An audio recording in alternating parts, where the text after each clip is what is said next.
All right, welcome everyone. Welcome. As people continue to trickle in here, I'm going to, in just a moment here, throw up a polling question. We're really curious what brought you to our webinar today, whether it be educational, project research, we're not sure why you're here. You'll see it in just a moment. We're so happy you could join us wherever you're coming from today. I will launch this poll now. So when you get a chance, please check it out. We'll go through some intros here before we get started, some housekeeping rules. So as we begin, again, thanks. I see people coming in. Thank you for the polling questions. All right, so you'll see Brenda's also here, Brenda Ferraro. She is Prevalence Vice President of Third-Party Risk, super talented and brilliant, and she'll be bringing us through 5 steps to protect against third-party ransomware risk. So a lot to cover today. We're super excited. My name is Amy Tweet. I'm a business development representative here at Prevalent, and my job today is to help deliver your questions to Brenda. So you'll see me pop in and out throughout the webinar. If you do have any questions, we really want this to be interactive. You are muted, the cameras are off, but please ask your questions. We have the question box down below. We have the chat function as well. So it's regarding, ransomware risk, third-party risk management, Prevalent, anything regarding that. We would love your questions. So please keep them coming in. I see people are taking on the poll here. We'll leave this up for just a couple more moments as people continue to trickle in. And Brenda, how are you doing today? I'm doing okay. Yesterday was really fun. We had a webinar and I could not get out of webinar mode. See, I'm like tongue-tied already. That's not going to be good for this one. And what's funny is someone had mentioned to me, they said, what is your real purpose at Prevalent? What do you do? Are you like the show pony? And I just busted out laughing. I was like, yeah, they let me out of I get to go out to pasture every once in a while and tell everybody what's going on. Totally. I love it. So, yeah. Show pony. That's my new title. I love it. Put that on your resume. That's awesome. She is the brains behind everything here. So we're really thankful to have Brenda joining us. I'm going to leave this up for just a couple more seconds here. So if you're just popping in, please let us know why you're here. We're genuinely curious. We want to know what brought you here. It looks like a lot of people are here for educational purposes, specifically some project research. It looks like no one is confused as to why they're here. So I'm glad that you're all here for a reason. And then we have some Prevalent customers. So welcome. I'm glad that you're continuing your education. I'm going to drop the poll here and pass this over to Brenda. Again, ask your questions. We're excited that you're here. Yeah, please do interrupt at any time and make sure that you send those in because I like it to be as interactive as possible. I said this a couple times before in the other webinars, but we are webinar fatigued. And I know that you're probably doing things in the background, like either having lunch or breakfast or getting ready for the end of your day, depending on where you are. And so, of course, just kind of run back and forth between the computer as you're listening to both Amy and I, and she will be happy to bring those questions to me and we will answer all that we can. And if we can't, we will always get back to you. So let's go ahead and get started. Anything else, Amy, before we go? Yes, this is going to be recorded. So if you have to pop off, you weren't able to make it, obviously you're not here, so you wouldn't know, but it's going to be sent to your inbox tomorrow. It is recorded. All right, that's it for me. Excellent. All right, so the topics for today is ransomware, of course, but we're going to touch on 5 very important areas to make sure that we're avoiding ransomware or making sure that we're doing what we can in a third party in order to know that if it's going to happen, we're proactively addressing it. So accurate and up-to-date vendor inventory. We did talk about this yesterday on another webinar, so I'm not going to go into too much detail, but I do want to talk about some of the points that are very important about the inventory. Profiling, tiering, and categorization. There were 2 of those items that we talked about a little bit yesterday, but the things that are a little bit different has to do with how they all work together. So we will be addressing that. Conducting cyber hygiene assessments. Now, that's an interesting one, and we will be touching on some things that will help you to look for in your threat monitoring and why it's so important to know what those thresholds are. Continuous monitoring of your vulnerabilities. That's something that we're going to also discuss. And then finally, risk transparency so that everybody knows what the risks are, if they're impacted, what they're doing about it. And we will move forward and dig in now. So the first thing that we like to do is we know that you may not have a question yet, so we're going to ask one first. So Amy's going to pop back on, and she will get this first polling question up. So, all right. Yep, here I am. Okay. Next polling question. Do you need to assess your vendors against emerging threats and or vulnerabilities such as ransomware, Microsoft Exchange, or the SolarWinds hacked? Yes, no, I am not sure. And it looks like an overwhelming yes, and a few I'm not sure's coming in. Good. Yeah. Majority of us have been impacted by the Microsoft Exchange, of course, and then SolarWinds was some. But it seems that the ransomware attacks are happening more often than not. They started spiking up more in the 2020, and that was one of my fears when we started going more digital, working from home. There was going to be a lot of different techniques that people had to use to protect those computers and everything that was happening, IDs and access rights. And we probably didn't do the best that we could in efforts to make sure that we were shoring all of those security postures in line. So how's it looking? It's about 91% is yes, and about 9% I'm not sure. So no no's yet. I'm going to leave it up for about 5, 4, 3, 2, and 1. Yeah, mainly yes, and I'm not sure. Okay, great. All right, so let's start talking about the next thing I wanted to do is just set the stage. So I know that you're all familiar with what ransomware is, but there are 3 distinct things that can happen in the third-party risk management space that can attack and or impact your company. So of course it comes in as a data breach. The systems can get locked down. You might get a ransom note, and data is exfiltrated, and they could use that exfiltrated data to increase their victim leverage. So those are the things that we watch out for first and foremost, of course. But the biggest thing is the business disruption. So when this happens, it can cripple your infrastructure based on if it's happening to your third party or yourself, and the key vendor product or service may halt. So this could be a situation where you'll have a concentration risk where the company can't even do the business for you as you had contracted to do with them. And then there's movement. So if a third party has it and they're handling or hosting or using your data or have admin rights to some of your access or IPs, this will spread from your vendor to you. So it is, there was a very interesting article that I read, and they compared ransomware to COVID. And the only reason why I'm bringing this up is because it's relatable to all of us today. If you contract or get COVID, then you have it and you're infected and you can spread it and you can do everything that you need to mask or protect your systems. But there are ways that it can get infected to you if you don't do the right precautions or you don't have that social distancing or the security protocols in place. So privileged access is used to jump from company to company. And so unfortunately, we were experiencing COVID as humans. Our systems were experiencing ransomware as its, for lack of better words, COVID virus.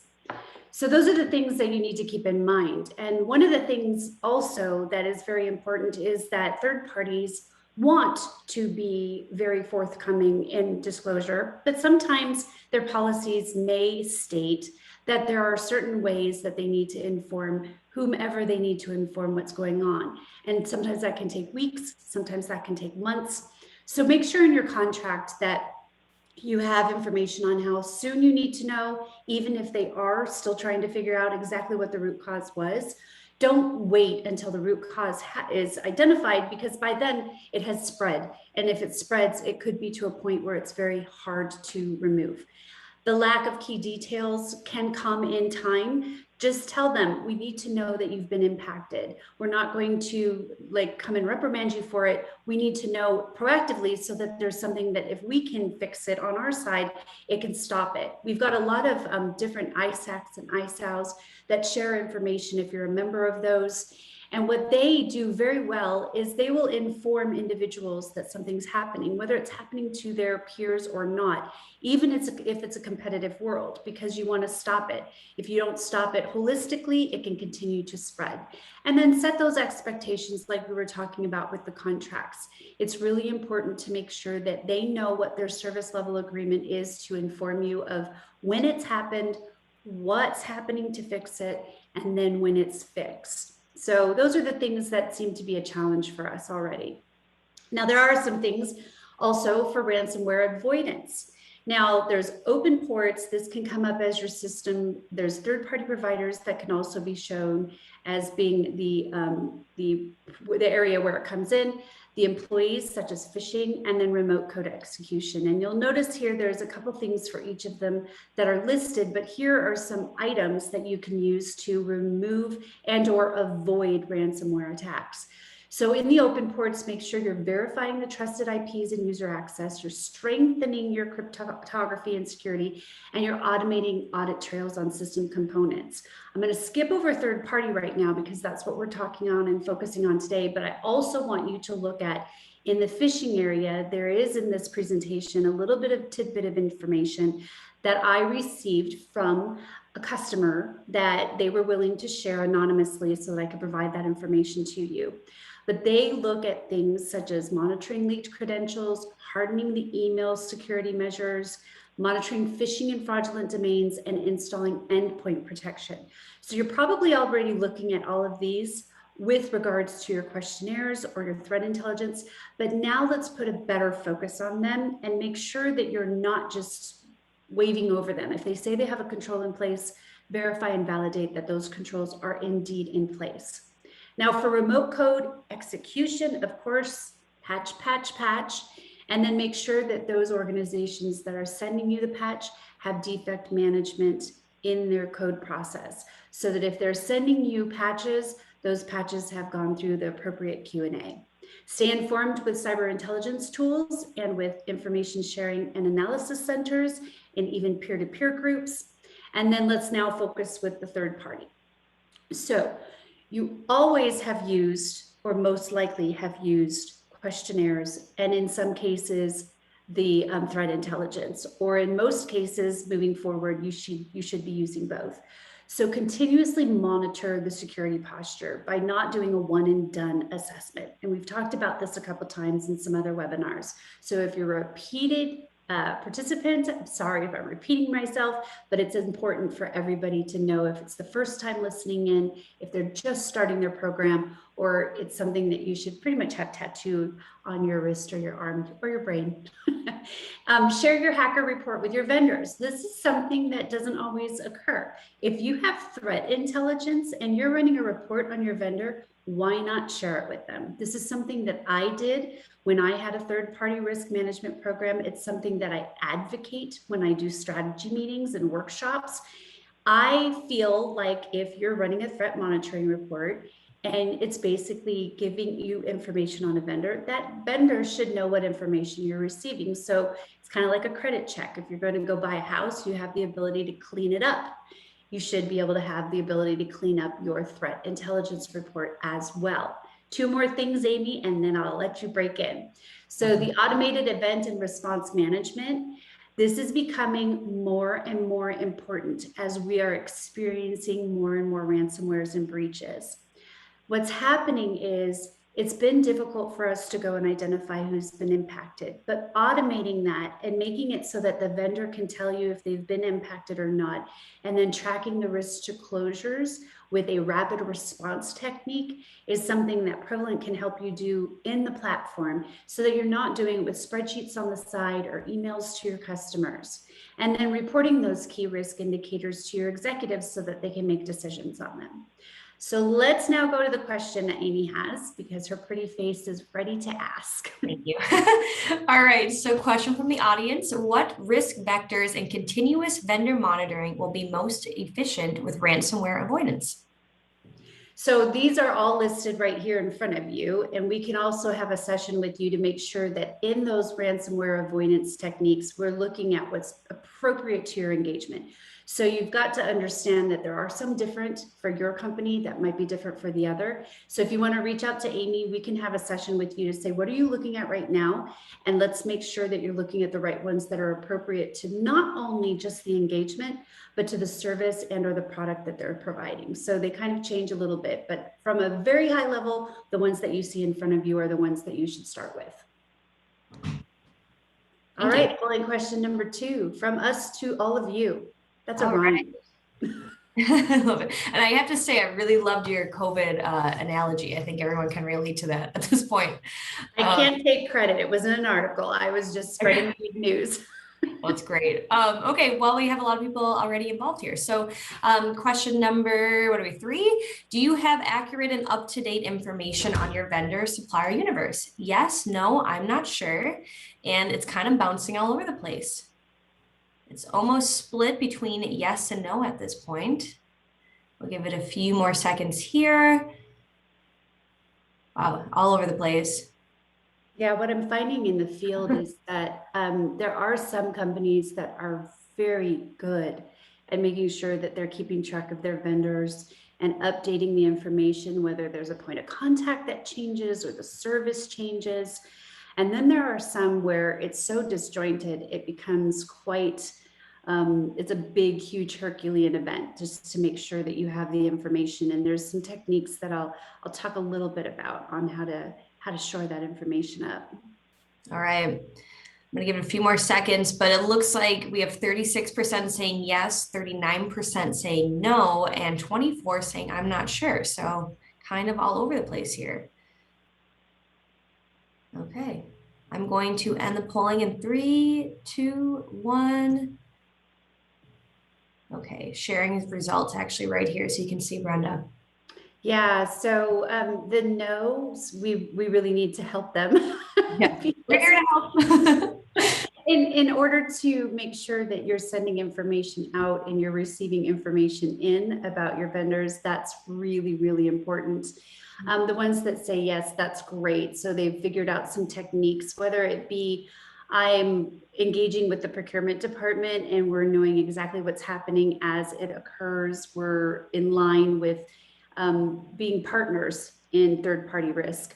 And so that's probably what's happening there as well. But when there's a situation where you don't know who the people are that you need to contact, you don't know if the service is still the service that's happening, you might not be onboarding things appropriately with the right attributes to know exactly how to do the proper due diligence. There's some definite things to help with there. So I will go on to talking about some of those techniques.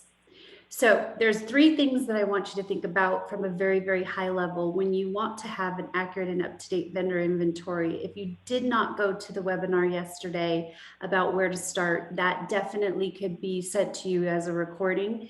And it goes into more detail about who to partner with and why. But the first thing is your friends within your company are the procurement, legal, risk, operations, and audit departments. There's a couple other ones that I didn't list out. But in order for you to know how to be a one-stop shop for risk awareness, it's critical for you to engage with those individuals. Sometimes you can run scenario-based tests to practice for ransomware attacks, and they will then come to the table and have a friendly, ethical type of ransomware event where you don't impact your business, of course. But it will help you to understand who and what they do and how you can work together. So from a procurement perspective, onboarding, profiling, and tiering is important through them. From a legal and risk and operations perspective, having scenario-based tests and knowing what they're looking for from the risk perspective. And then from audit, having them engaged so that when you're building your program and or improving it, they're giving you insight onto what they're going to be looking for. So it's very easy to go through those internal and regulatory external audits as well. All right, Amy, we got a question. Yep, this is regarding the last poll. Just want to get this covered quick. Will having a separate third-party risk management unit help resolve the issue highlighted in poll number 2? I believe the last poll you're talking about. Yeah, it doesn't matter if it's separate or if it's intertwined with IT or risk compliance. I believe if I'm answering your question correctly, and please respond back through the QA if I'm not, it doesn't really matter where the third-party risk management or governance team falls. It really matters on your relationship with those who are in control of the master record of the vendor management database. And so there's two separate things that we're talking about here in this particular response to your question.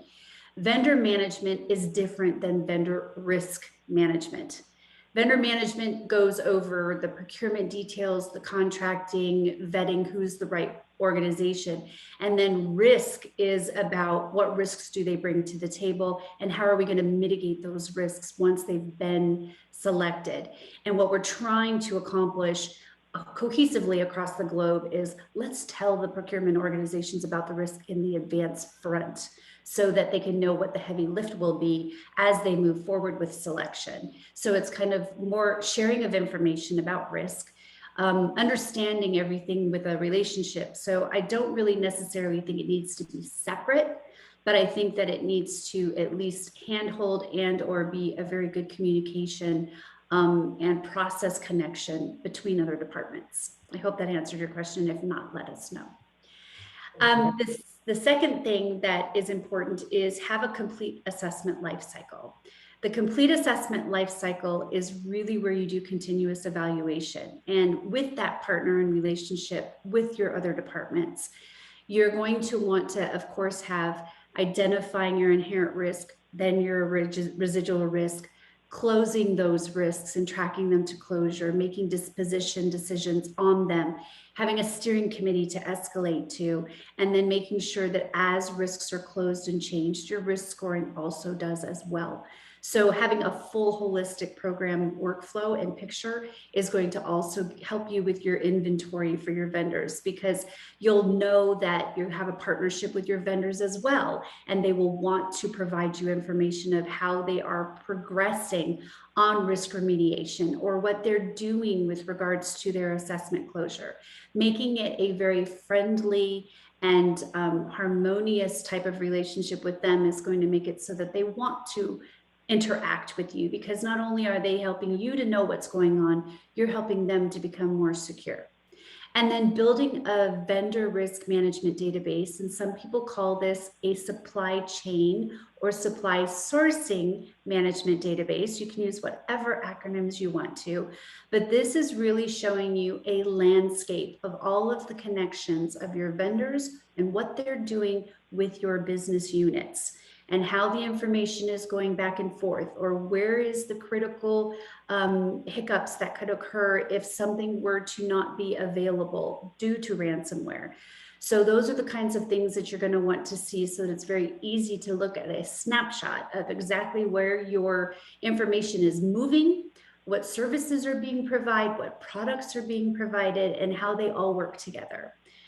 And that's one of my favorite things that I hope will come to play in fruition for everyone in the near future of your program. Everyone has been pretty much working on, the people who are in their first or initial or reactive and a little bit proactive phase of their program build. They haven't really been looking at the nth party. They've been going to the third perimeter. They don't know exactly where everything's flowing. So this gives you an example of the ability to create relationship types for your vendors and your business units. Also making sure that you know if there's data transfer or anything that is sensitive that needs to be tracked and monitored. It will give you information on what businesses are connected for that particular engagement and how all of your business units are using those vendors.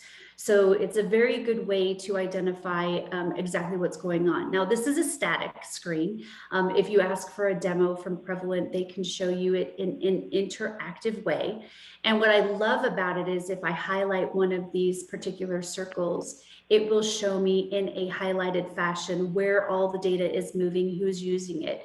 So it's very informative. And then if Chief Information Security or an information officer or something to the effect where you need to find out what's going on very rapidly, you're able to go to this particular screen and identify very fast exactly where issues may occur or where the downstream effect is going to happen.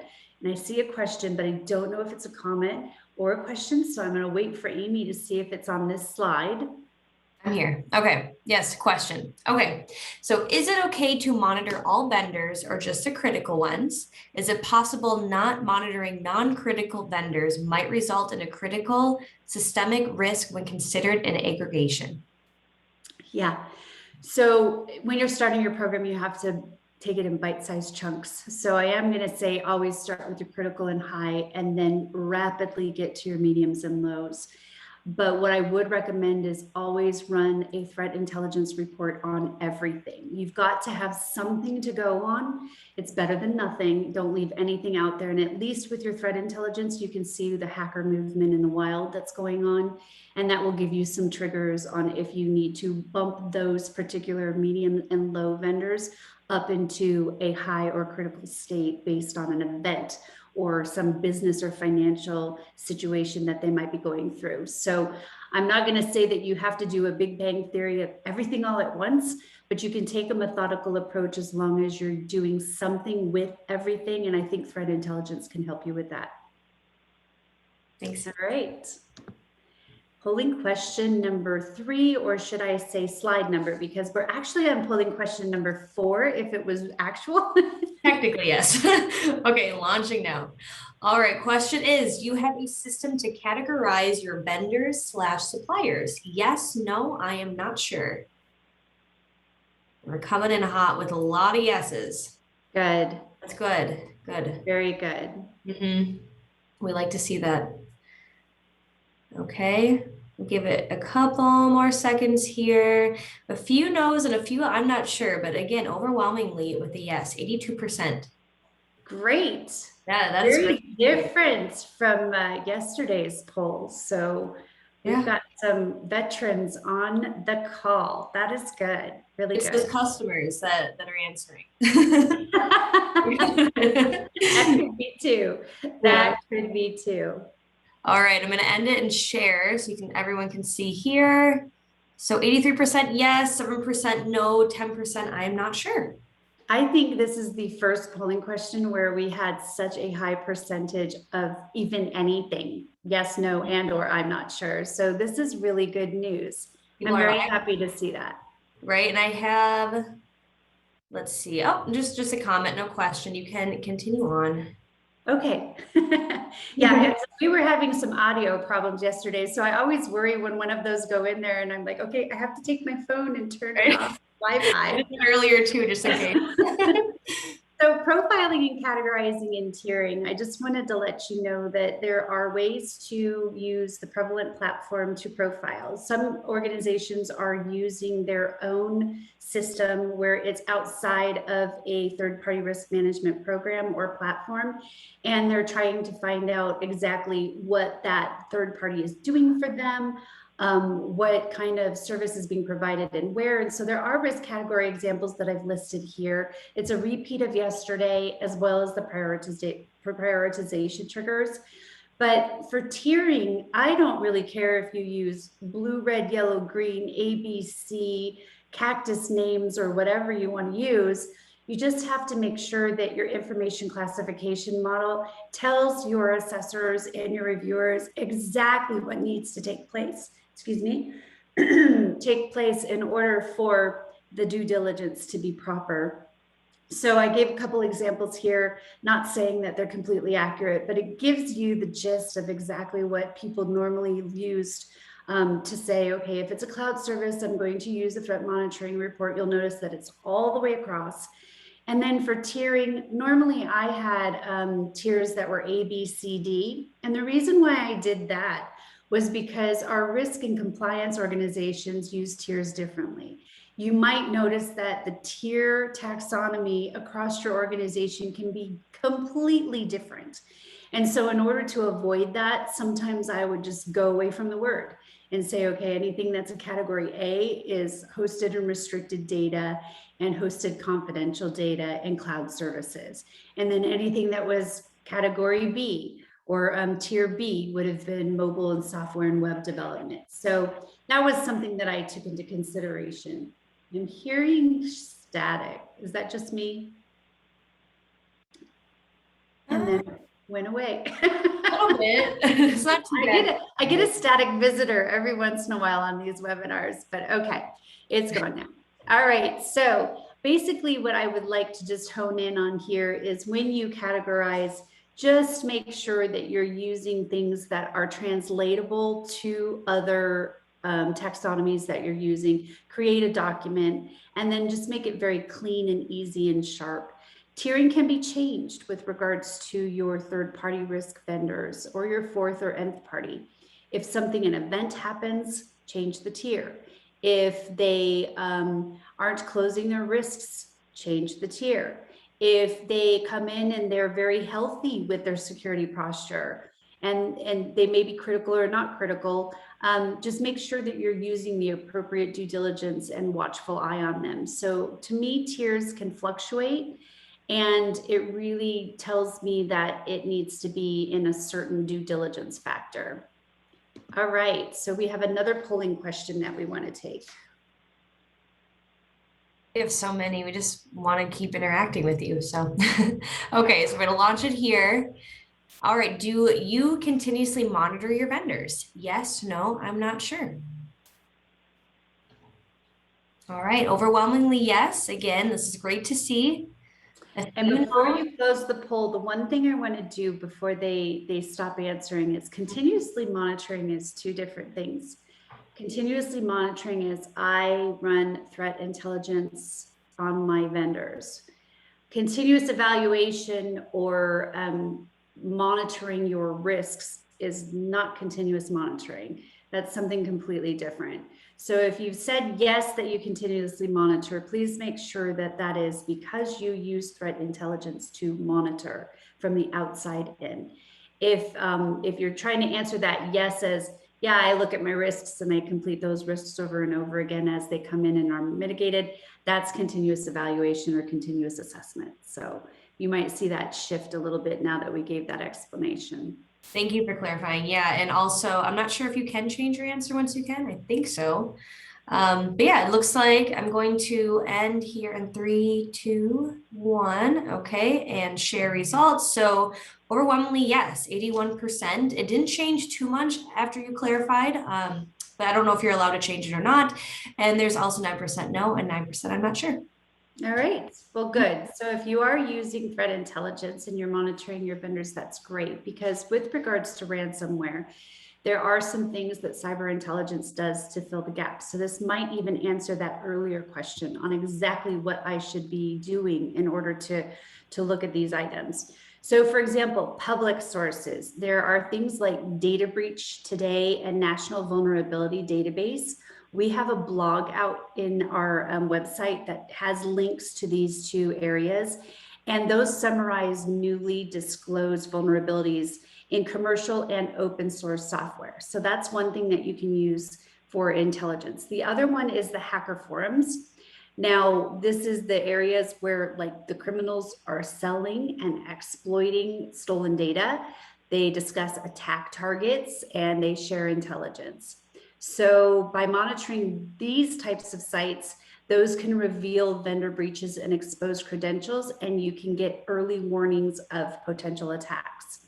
The private sources are things like Threat Connect or Exploit DB, and these are threat feeds which provide continuous updates on new vulnerabilities and exploits.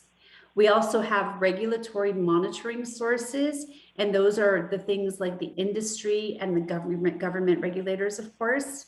And then the industry partnerships, and those are things such as the ISACs and the ISALs, so information sharing and analysis centers. There's one for financial, one for energy, one for healthcare, one for all over the place. So use those, and those will help to fill in the gaps. So if you're not using a threat intelligence report that correlates all of this information for you, these are the types of places that you can go to get more information.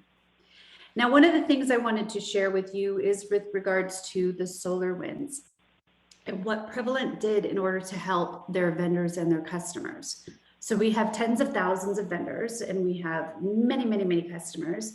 And what we wanted to do is create a rapid response technique that would help the customers understand very quickly if someone was impacted.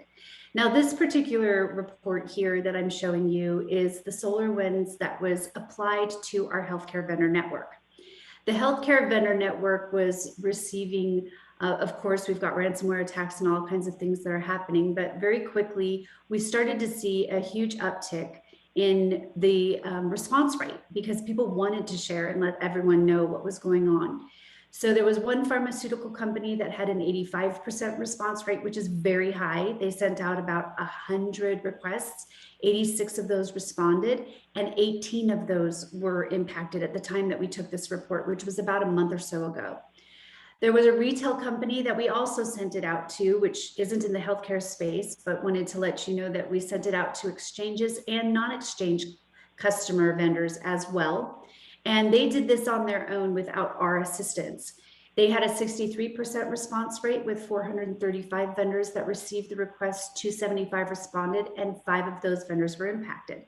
And then finally, the one at the bottom was the biggest hit, where there was a pharmaceutical company that had 32% response rate with 467 that they sent out, 148 responded, and 45 of those vendors were impacted. So the way this helped was we did a lot of discovery for them, and where it's moving to now is how to make sure that those risks that are identified become embedded into the harmonization or the normalization of their true risk factors at each of those vendors, and then keeping that information up to date to closure. So that's the kind of thing that you should be looking for within any platform that you use, that they are very willing to help and or give you the ability to do that yourself, to proactively reach out. So next polling question, Amy, what do we have? All right, here I am. Okay. Are your company risks transparent to both internal and external constituents? Yes, no, I am not sure. And that was really interesting, the executive reporting. Yeah, the next one you're going to be even more enthralled with. So I didn't want to say everything all at the beginning. Now we're going to talk about ransomware and how we helped a company with that. Interesting. Okay, so we're kind of right in the middle here. So about 20, and well, it's changing. I'm just going to wait a second before I say anything. Okay, more people. I feel really jealous. You're like watching the lines move, and I'm sitting here like, okay, I think it's going to be no. Okay, interesting. Well, you're not completely right or wrong. So we'll see. I'm gonna give it about a couple more seconds here. So people are making lunch or breakfast wherever you're at. You can take a moment, come back to your computer, give us an answer. Okay, 5, 4, 3, 2, 1. All right, ending polling. I'm just gonna show you right away here. And I think we have a question coming in. So while you check that out, I will check out that question. I wasn't completely wrong. I like how you saw that it was like 38. I'm not sure. No. Okay, good. So it's not really a question, but someone did respond and say, I don't really understand the poll question. That's all that was said. So okay. Yeah. So we could talk about that. So risk awareness is what we try to accomplish in third-party risk management and governance.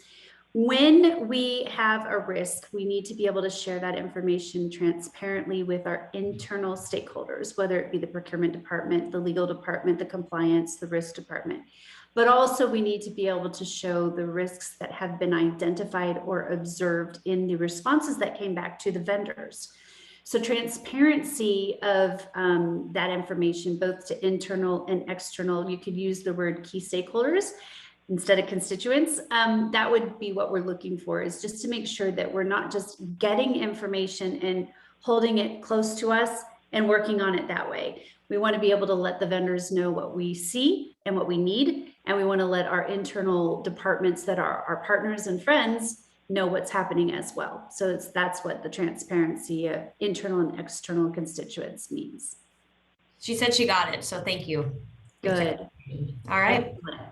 All right, so this is what has been very interesting. I had a chit chat with one of our customers and they gave me the permission to share this information. I can't tell you who they are, but there was ransomware questions that were or were not specifically in their standard questionnaire package. And so what they decided to do was create a proactive incident identification capability within the platform. And one of the fears that they all had was, we don't want to give another questionnaire out to our vendors. They already respond to too many questionnaires already. And can't we use the threat intelligence? And the answer to that was, you're correct. We don't want to go out to the vendors and say, here, answer another one. And we don't want to, we are using the threat intelligence. And so they sent out, they created 11 questions, which I'm going to show you in the next slide. And these 11 questions were very specific to identify any proactive work that needed to be done for awareness on this ransomware could occur because of some things that they were or were not doing. And the benefits were that the vendors didn't even notice that these 11 questions were added to their package of outreach. So for anyone new that was coming in as a vendor, or for a retrofit, they decided that, okay, we're going to take these 100 vendors and we're going to send this section of the questionnaire out to them.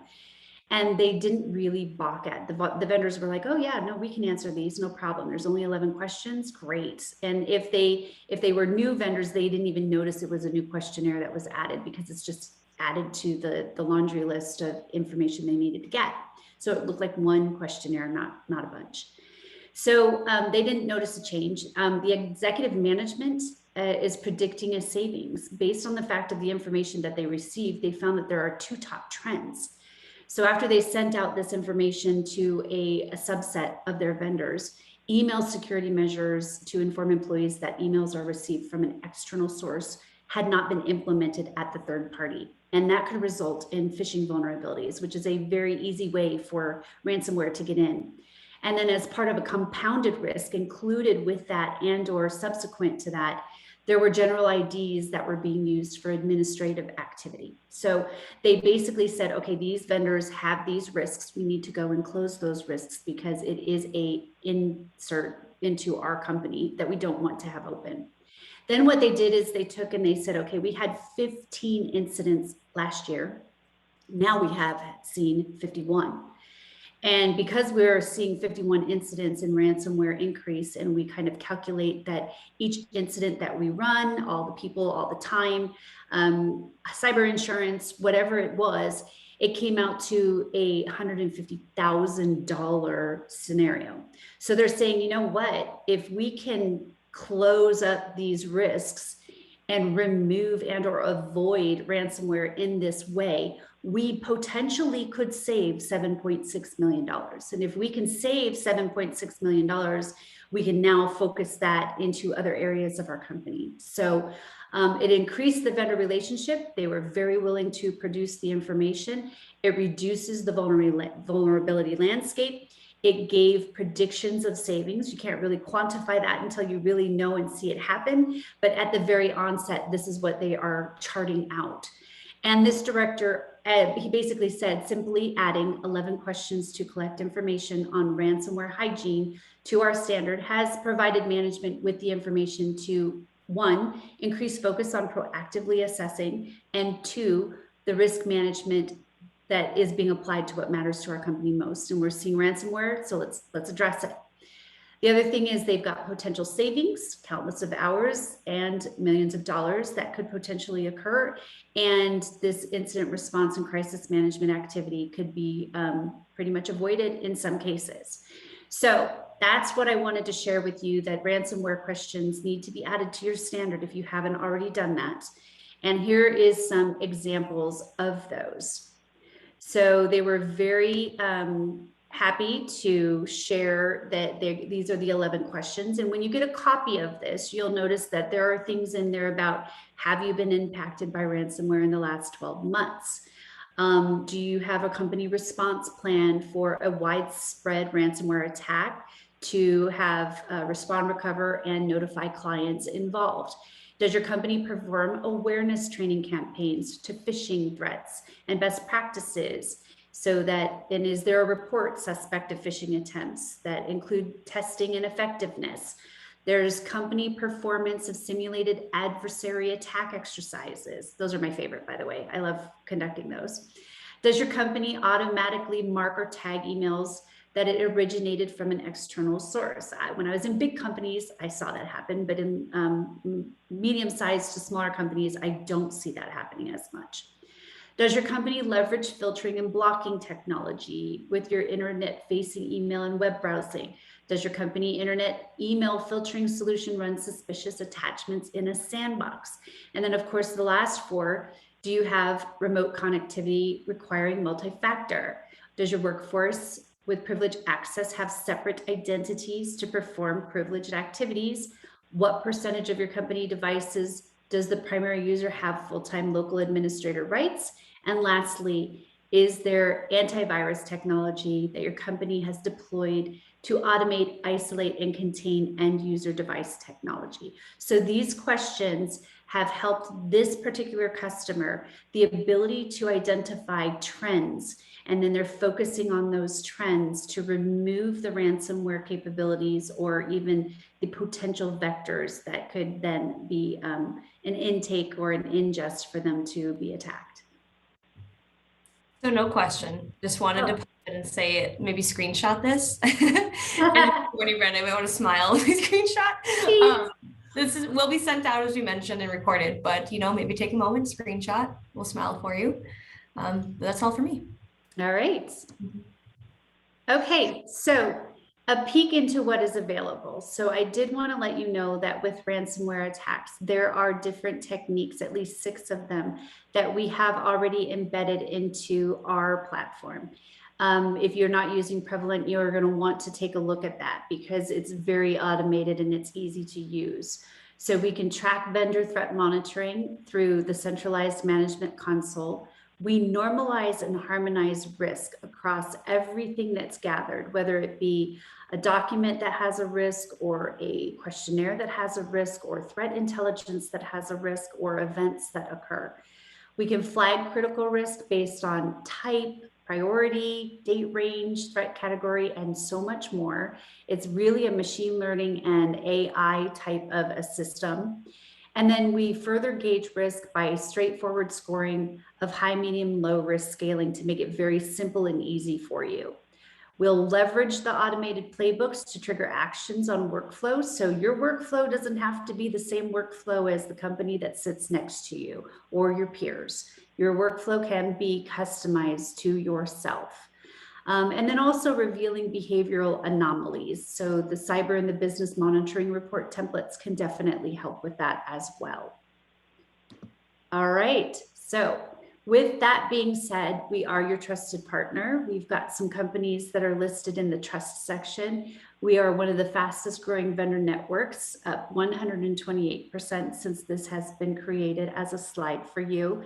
And we really focus on innovation and having those that are our customers tell us their needs and explain to us what they're experiencing out in the field so that we're able to then pivot our platform to address not only the need that you're experiencing, but others will probably experience as well.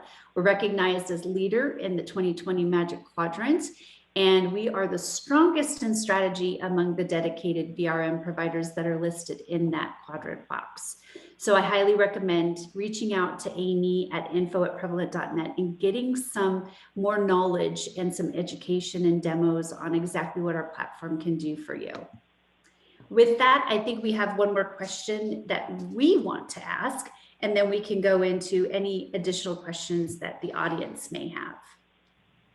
Yeah, and we have a good amount of time. So if you do have any last minute questions, please take a moment and ask us while we're here.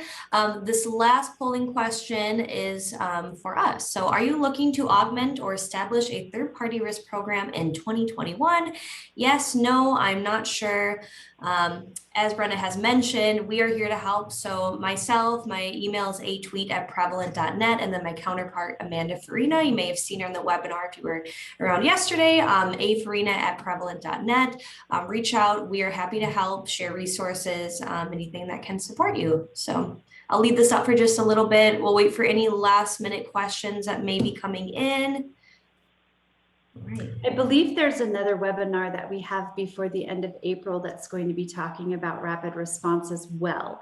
So because of us working with our customers and knowing exactly what they need and helping them to learn more about these certain types of vulnerabilities, we are going to be talking to one of our customers on how they have used rapid response and what it's done to help them specifically. So you'll want to tune into that, and it might be around April 21st, but I might be wrong on the date. So look at LinkedIn, make sure you're following us, and it will definitely tell you it's up and coming when they start to announce that it's ready. Definitely. All right. Well, I don't see any questions coming in quite yet. We'll wait just a little bit just in case. But I do appreciate everyone giving us an answer. Again, we are here to help. We want to help. So reach out. It's really interesting on how when one thing starts to impact the globe in one way.